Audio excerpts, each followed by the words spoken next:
pula si BBM, Duterte ay green, pink naman at dilaw yung isa.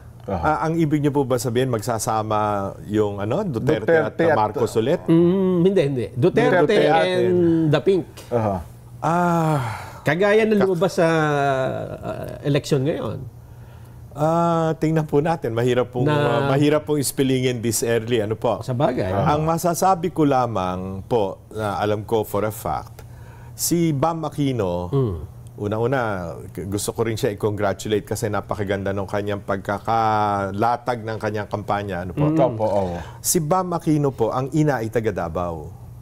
Okay. Yun po siguro maraming akala kasi dahil Aquino, taga-Tarlac. Taga-Tarlac, ang ina po ni Bam Aquino, Aguirre po ang apelyido, ay taga Davao. Matagal na pamilya ng taga Davao. Ano? Okay. So, siguro doon, pwede naman mag-usap, man lamang.